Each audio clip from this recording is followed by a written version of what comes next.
music down? Come on, Marsh. It's 2 o'clock in the morning, man. I'll handle it, Kramer. Marsh! Oh, my God. Ah! My God, get a knife! He hung himself!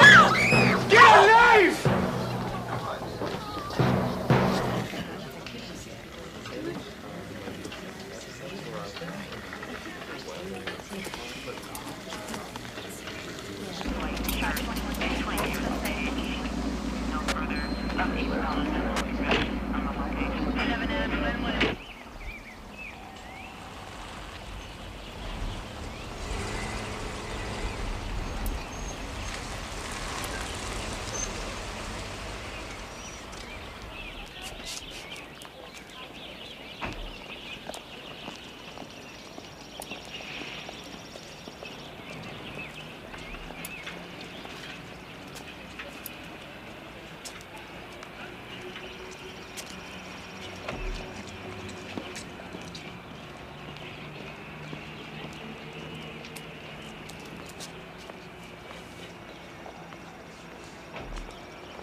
I'm David Weatherly. I'm Marshall's father.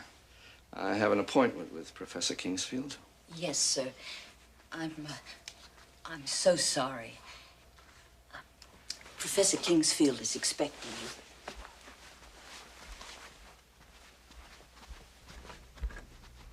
Mr. Weatherly, can I be of help to you?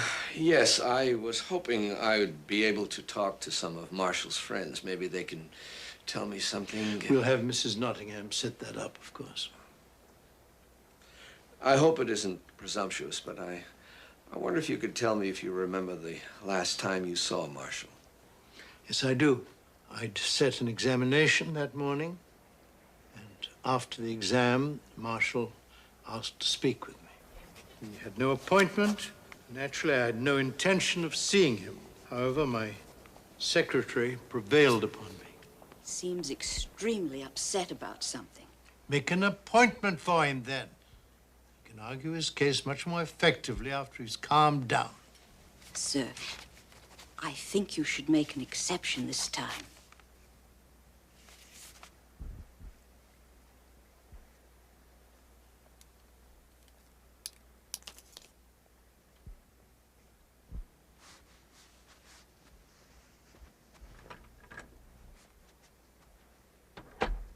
Well, sir, Mr. Weatherly, you are one of a very small and privileged minority that has obtained an interview with me without an appointment. Why don't you take advantage of that and get to the point quickly? Sir, I would like to take the exam over. I beg your pardon. You see, sir, I prepared very well for this exam, and I was doing just fine until about halfway through, and I just froze. I mean, my mind completely went blank. It's happened to me before. I get very tense, and I'm out of it. It happened during high school when I was taking the college boards. So I took them over again, and I breezed through. I mean, I know the answers. I could give them to you right now. Mr. Weatherly. If you just sat me down here right now, I'm sure that I could just pass through fine. Mr. Weatherly, if I give you your examinations over, what is the point of having an examination? But, sir, this is just a freak thing that happens to me under pressure. If you're so worried about pressure, could you possibly be following the wrong profession? Mr. Weatherly, what are you going to do in court when an opposing attorney has riddled your client with a withering cross-examination and you're under pressure brilliantly to counter? If I give you the exam under circumstances most comfortable to you, what kind of a test of your ability is that? I suppose if and when you become a lawyer, you would like to plead only before judges who are favorable to your particular moods. Part of being a lawyer is being able to think effectively no matter what is going on. There are no special privileges for timid lawyers. You understand? Yes, sir.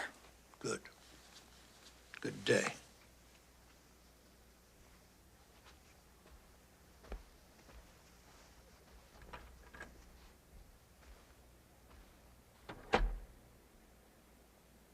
You don't think your rejection could possibly have triggered a... I'm sure my rejection didn't make your son feel any better.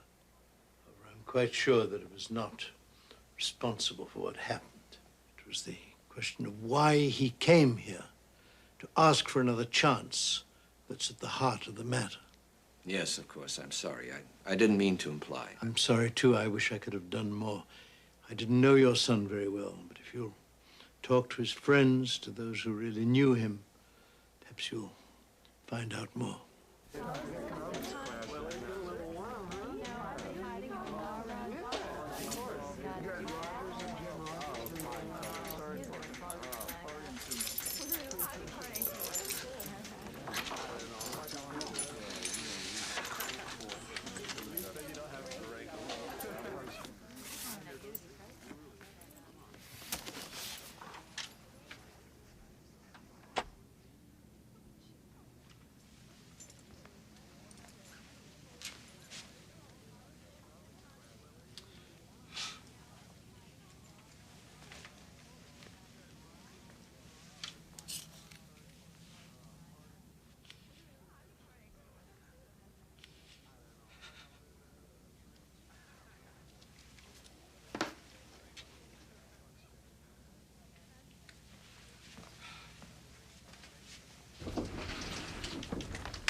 Yes? Mr. Weatherly, I'm Will Spell, the dorm advisor. Professor Kingsfield's office said you wanted to see me. Oh, yes, I was wondering if you might need some help packing his things. I can get a couple of the boys on the floor to... Oh, no, that's okay. I wanted to talk to you, though. Sure. I'm terribly sorry about what happened. Yeah. I wish there was something I could... Yes, thank you. Would you, take a look at this? I found that among, Marshall's things. Do you know what that means, not Prince Hamlet? Not really. I know Marsh wrote songs. I think he even put some Shakespeare sonnets to music. But... well, of course, Hamlet did contemplate suicide. Exactly. And that says not Prince Hamlet. I don't know. I'm sorry. When was the, last time you spoke to Marshall? The morning before the exam.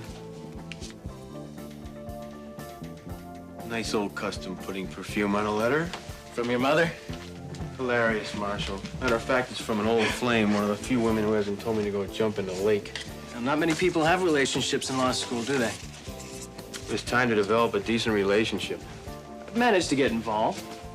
I know I've seen you guys together a lot, but I never thought it was more than just friends. Well, it's more than friends. I'm in love with Vivian.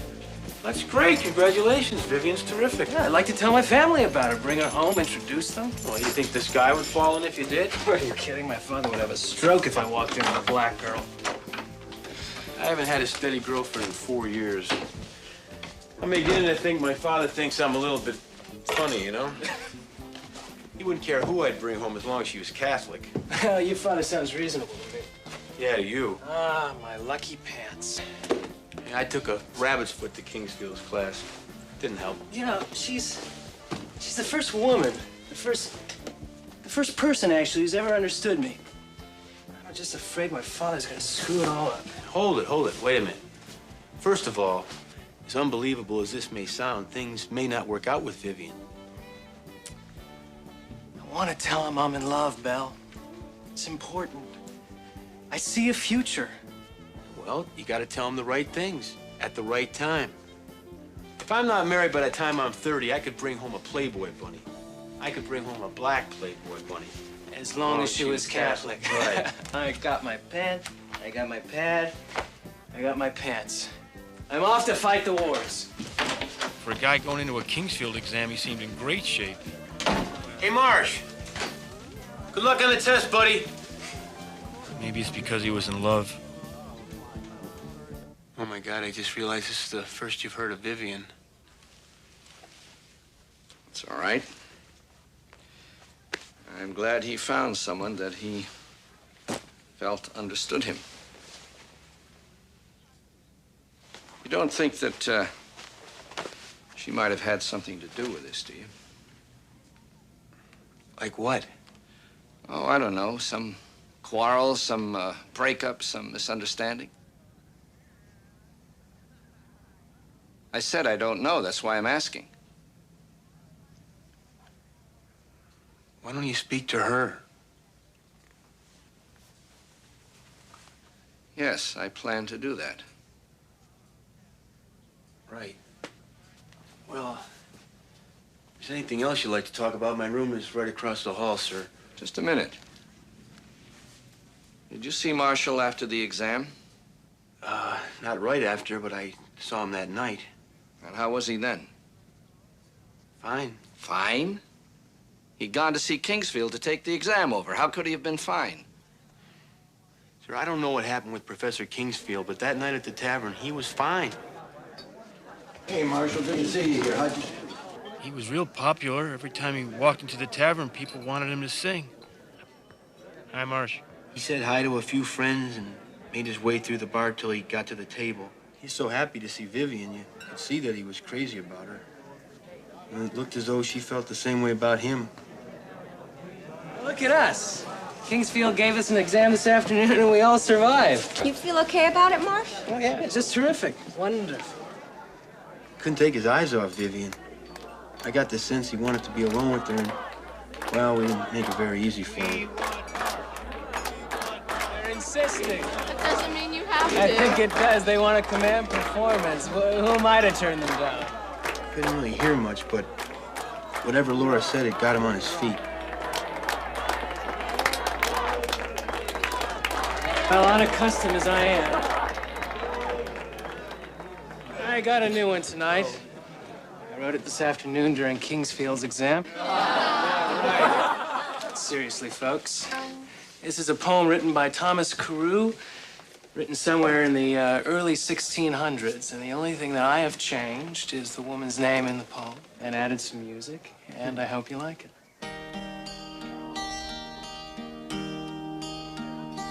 If the quick spirit's in your eye now languish and anon must die.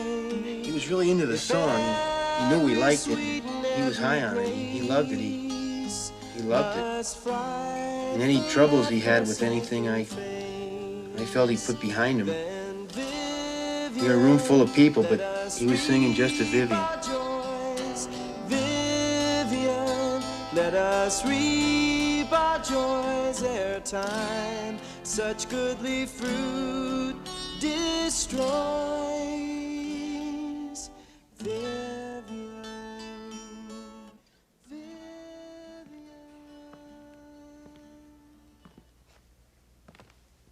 Excuse me, are you Vivian? Yes. I'm David Weatherly. I'm Marshall's father. Oh, God. We were friends. You could call it a deeper friendship. You could call it a relationship. I don't know. Vivian, my son killed himself. Everything I don't know about him is important, so please. I'm sorry.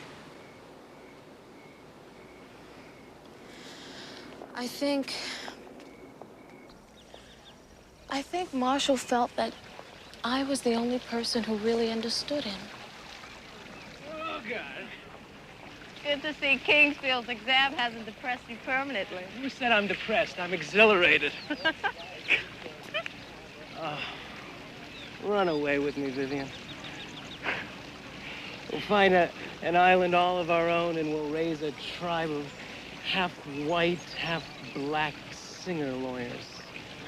What do you say? Well, we gotta graduate from law school. And then only if there's a good clientele on the island. Always the pragmatist. Where are your dreams? I want the woman that I love to have dreams. I have dreams, Marshall. They may not be about islands, but they're about being a successful lawyer. Law, lawyer, everything is critiqued against being a lawyer. The world knows me as the second son of a prominent New York attorney. My brother is an attorney, and I am going to be an attorney. Is that so bad, Marshall?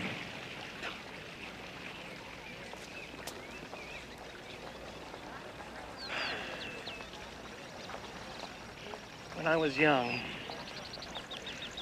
my mother used to say, Marshall has an artistic streak. As if it were some sort of disease or something. Oh, Marshall.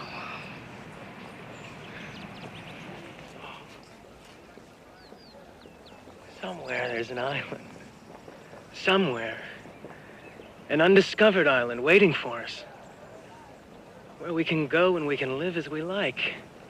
We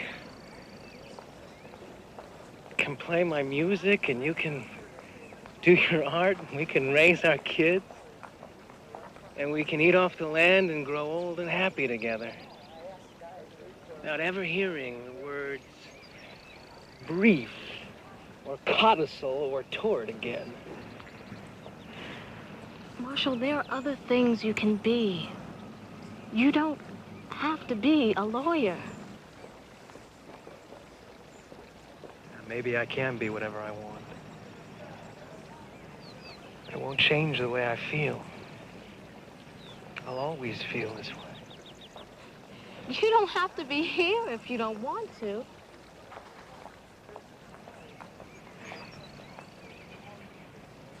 Think I should quit? What does Marshall want? Pseudo-perceptive, but very evasive answer, Vivian. All right. I think you should quit. You're not happy. This isn't what you want. I feel obligated to go through with it. It's my destiny. I was born to be a lawyer. When the obstetrician smacked my ass and handed me over to my mother, he said, "Congratulations, a baby lawyer." Well, you're a big boy now, Marshall. And if you want to settle for the rest of your life doing something you don't want to do, then it's your own goddamn fault.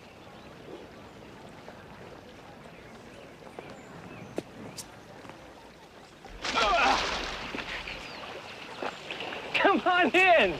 What are you doing? Testing. I thought that if I could walk on the water, all my problems would disappear. Your pants are getting wet. Ah, my exam pants. Ah, yes. They always did bring me good marks until today. Ah, I grow old. I grow old. I shall wear the bottoms of my trousers rolled. Ah.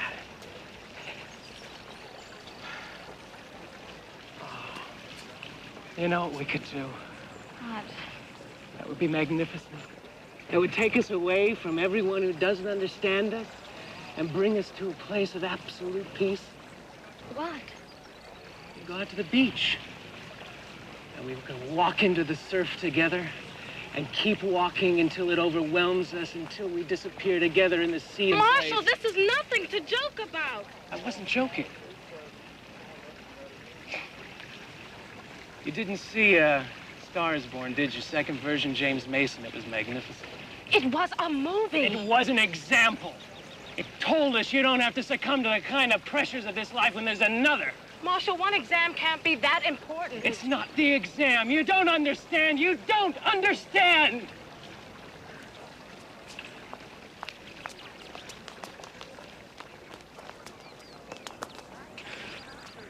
I'm sorry.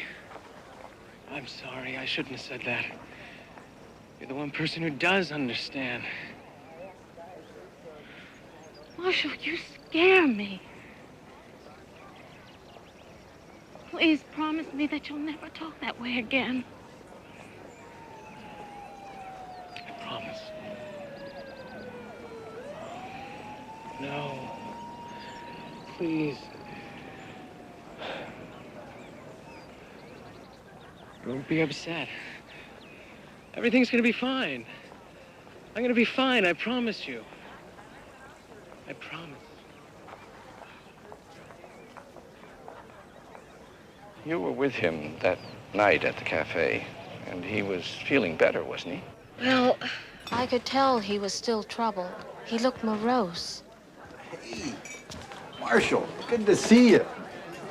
How'd you do? Oh, I did just fine, Hart, just fine. I could hear the sarcasm in Marshall's voice. See you around, Marshall. He kissed me, but it was cold. He was furious at me, at Kingsfield, the exam, at himself. He couldn't shake it. Field gave us an exam this afternoon, and we all survived. You feel okay about it, Mark? Oh, just wonderful, terrific. He kept staring at me. I felt that I had let him down in some way that afternoon. He was in a lot of pain, and I didn't know how to take care of him. They're insisting. Doesn't mean you have to. I think it does. They want to command performance. Who am I to deny them? Now, just protest too much. He didn't want to. He just wanted to be left alone. You were right. I am a clown. This is my lot in life to entertain. Well, unaccustomed as I am, I got a new one tonight. I wrote it this afternoon during Kingsfield's exam. Seriously, folks, I've taken a poem written by Thomas Carew somewhere in the early 1600s, and the only thing I've changed is the woman's name in the poem, and added some music, and I hope you like it.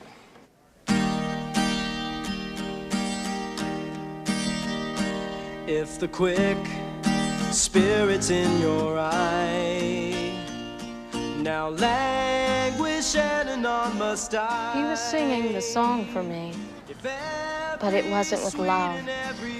It was with hate. Hate for having to be up there when he didn't feel like it. Hate for himself for not being able to refuse to sing just this once. And so he sang, and he poured all his anger into the song. Such goodly fruit destroys.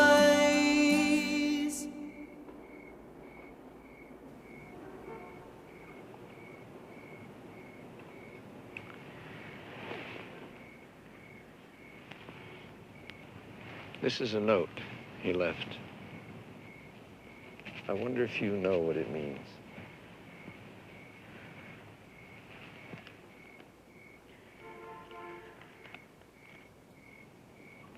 Does not Prince Hamlet mean something to you? No. You never used that expression before? No. I mean, maybe he would have liked to have died like Hamlet, a hero. And he knew that he never would.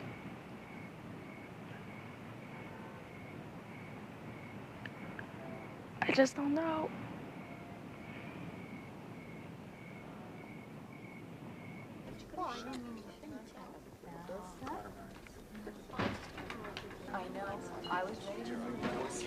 Mr. Weatherly, Yes. I got your note. Oh, you must be Laura. We're very sorry about what happened. Yes, thank you. Sit down, sit down.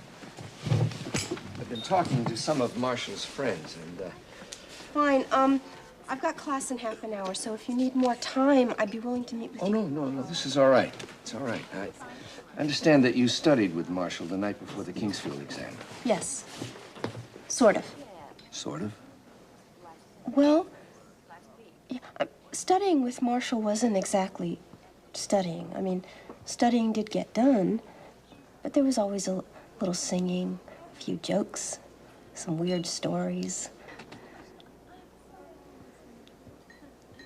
Look, if you don't want to hear all this...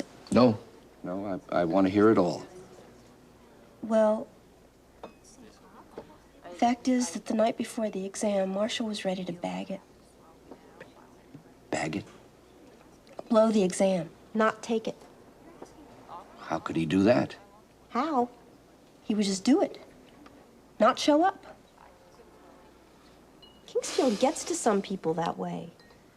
I mean, finally you just say, screw it. I'd rather flunk out and face the wrath of my parents than the wrath of Kingsfield. So what happened? Well, I sent him to Hart. He's a second-year student that aced Kingsfield last year.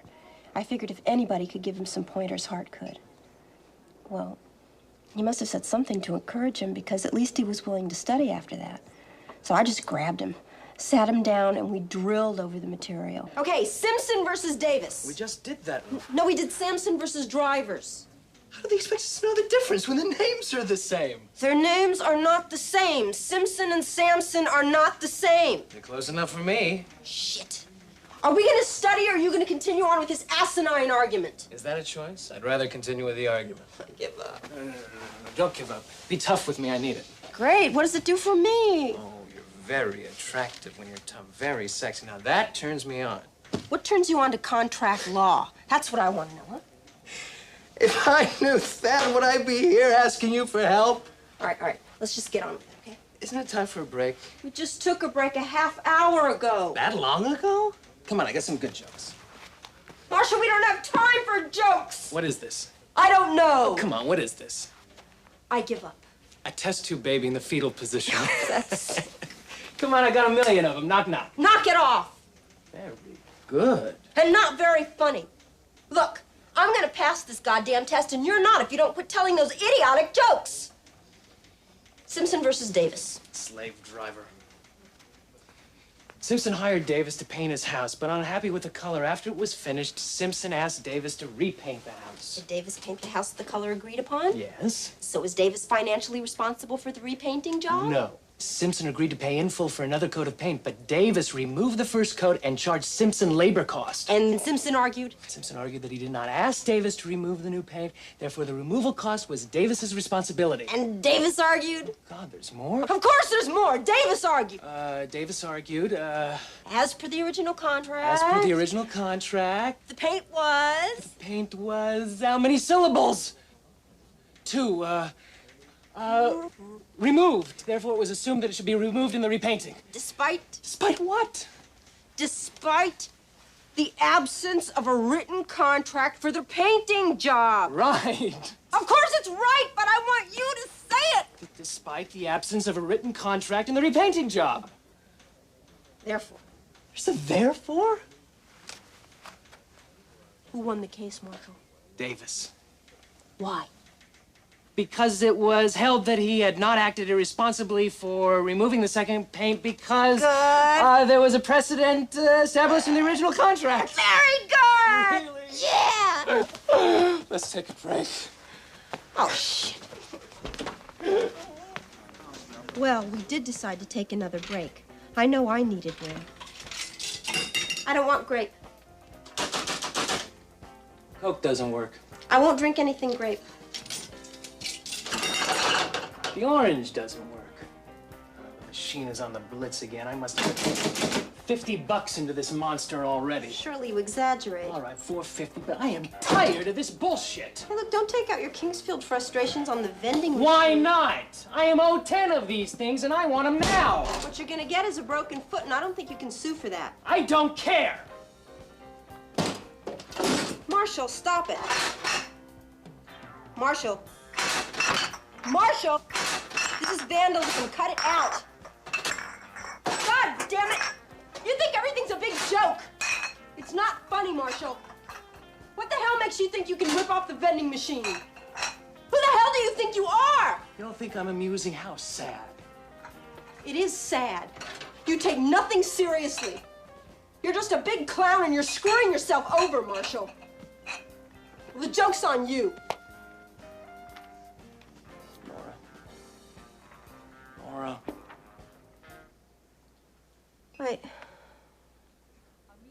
I sure wish I would have handled it differently. He never came back to study with me. And I didn't care.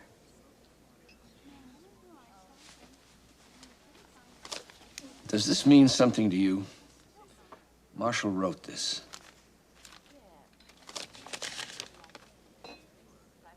Not Prince Hamlet? I don't know. Maybe it has something to do with revenge.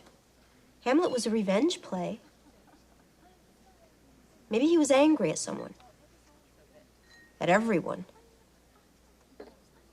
They say that killing yourself is a weird form of revenge.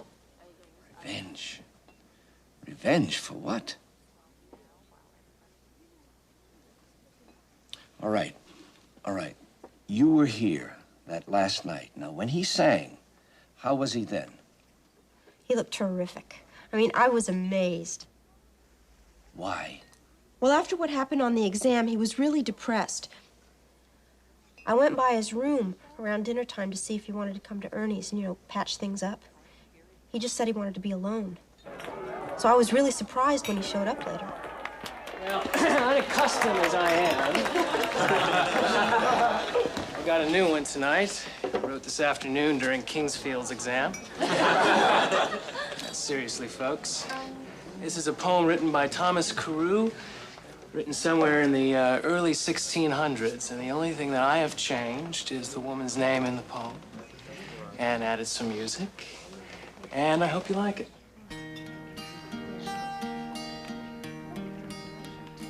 If the quick spirit's in your eye. You know, there's the expression, in your element. Well, Marshall was in his element. I'd worked for hours the night before to pull answers out of him for Kingsfield's exam. And I'd seen him struggle all year to keep up. Not that he wasn't smart. He had all the equipment. He just didn't want it bad. I saw what he wanted.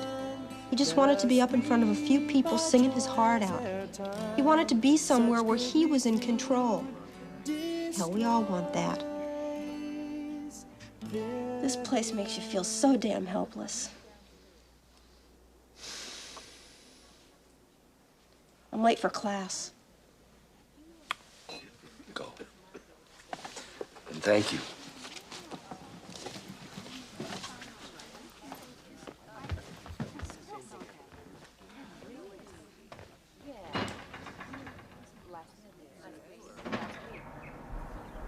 My son didn't come to see you to get the answers to the exam, did he? No. As a matter of fact, I got the feeling that the exam was not the most important thing on his mind. Oh, what do you think was? Well, I'm not sure. It's just a...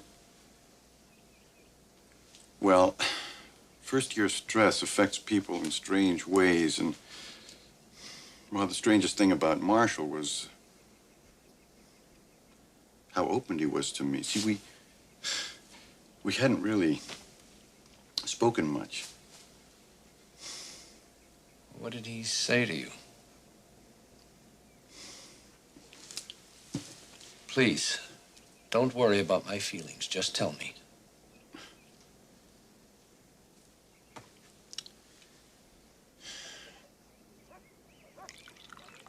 I really hope I'm not imposing. No problem.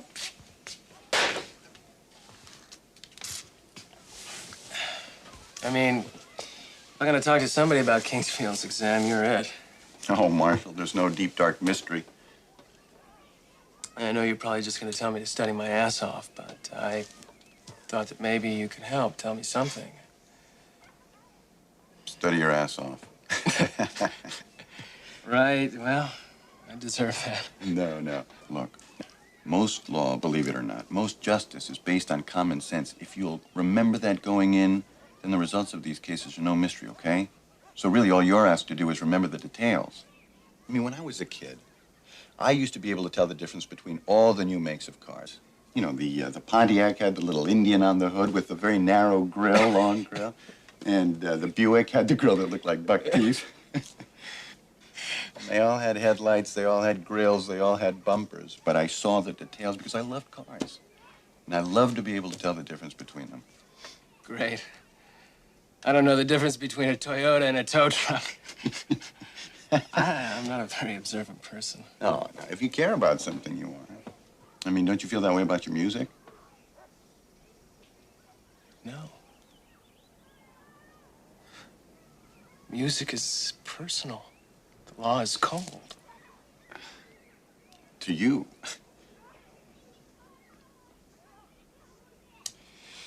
To me, listen, thanks. I don't know what the hell I'm doing here. Even if I do great on the exam, it's not gonna be good enough. Hey, what the hell is that supposed to mean?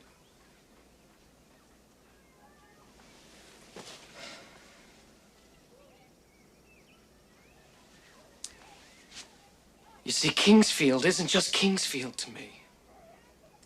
He's so like my father, it's scary. Demanding, never completely satisfied, never openly pleased. You feel like you could always do more, so you try and you try and... God, it's exhausting.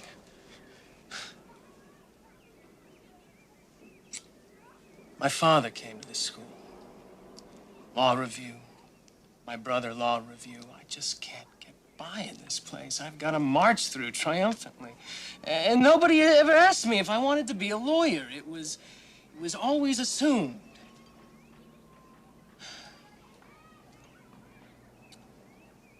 You know, some kids, most kids, they read comics at breakfast time or the backs of cereal boxes. We listen to my father's recapitulation of his previous day in court.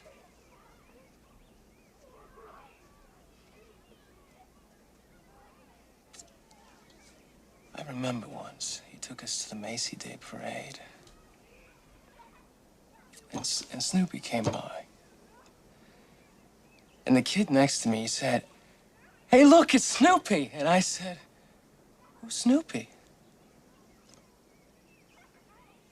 You see, we never saw cartoons. It wasn't good for our mind. If Louis Nizer had floated by, I would have known who that was.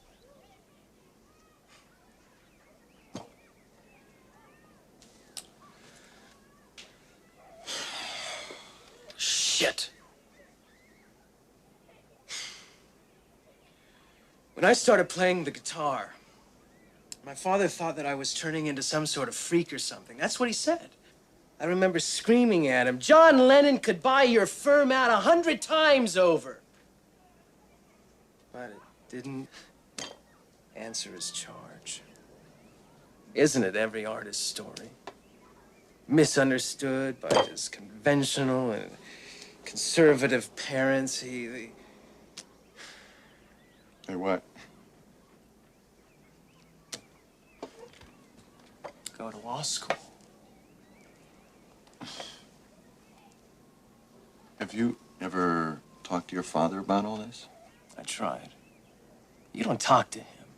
You listen. He takes everything that you say to him as if it were an argument in court. He doesn't give real answers. He gives answers that will win him the argument.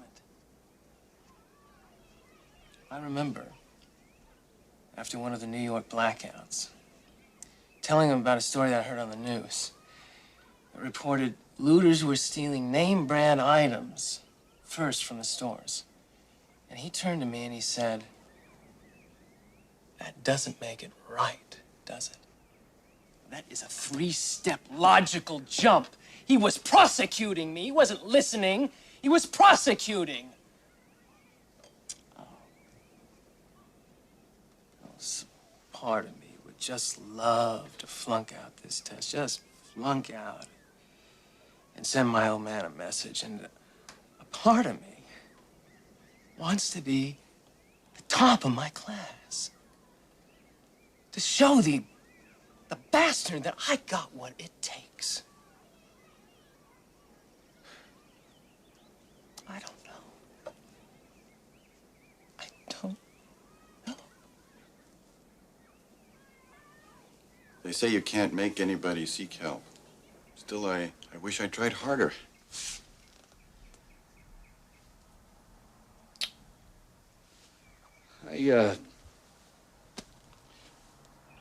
I never meant to put any pressure on Marshall.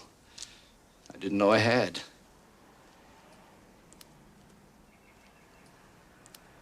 I treated my other son, Kevin, exactly the same way, and he turned out fine. He's fine. I'm not an insensitive dolt, you know.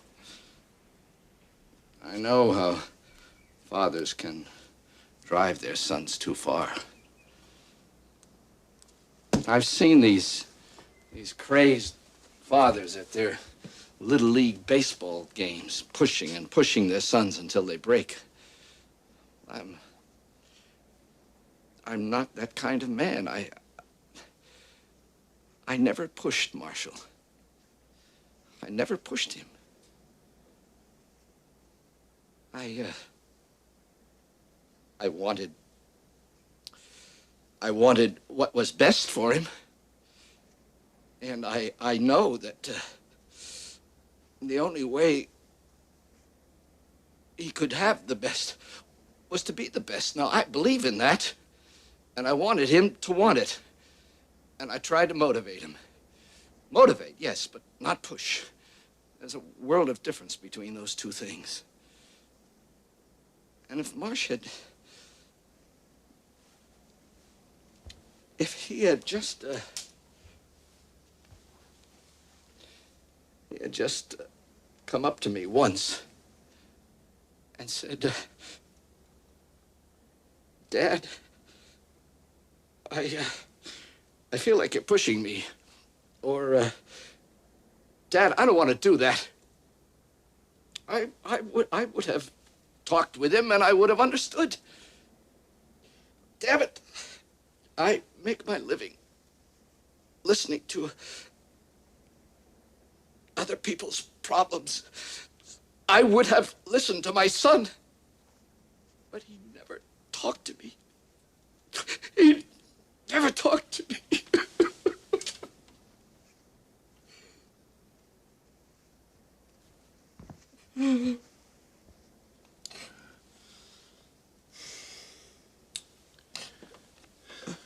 It's all right.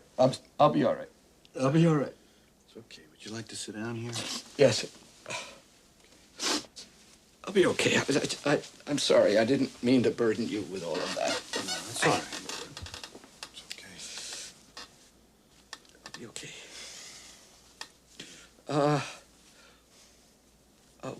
Let's see. Where were we? Oh, you were with him that last night at the cafe. Yeah, I saw him enter the bar. I wanted to talk to him. I wanted to see how he was. I did just fine. Yeah, I did just fine. I aced it just like you did. Thanks for everything. Good to hear. See you around, Marshall. He spotted his friends and went over to their table. It wasn't long before the crowd wanted to hear him sing.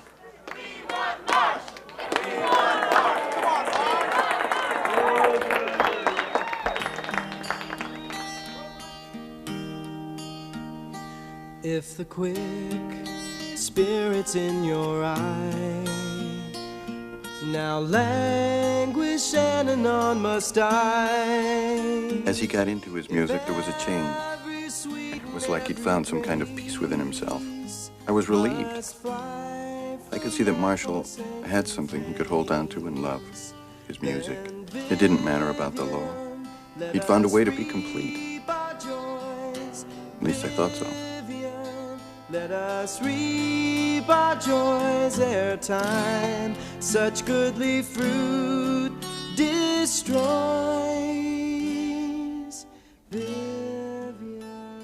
wanted to thank you for your help.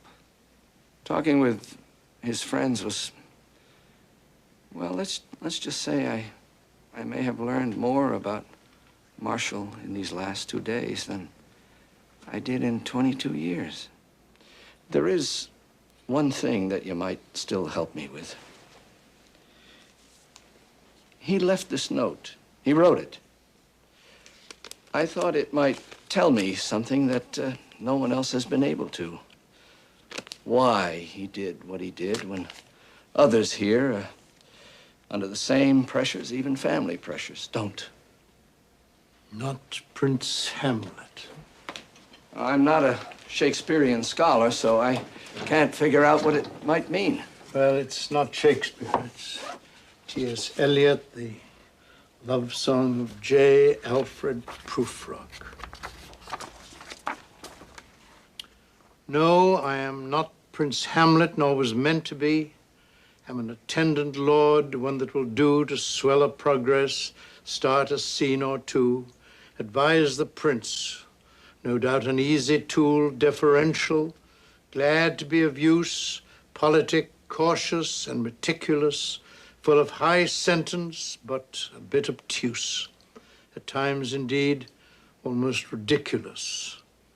Almost at times, the fool.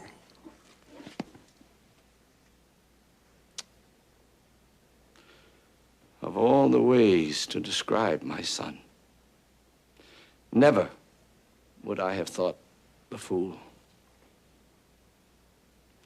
How painful that must have been for him to see himself as a fool. To me, he was a fine young man.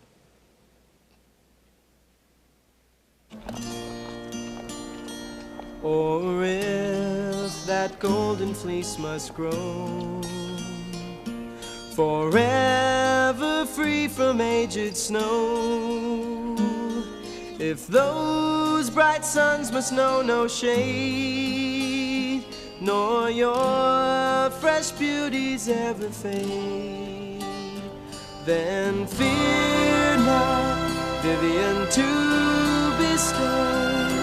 Fear not, Vivian, to bestow what still, being gathered still, must grow.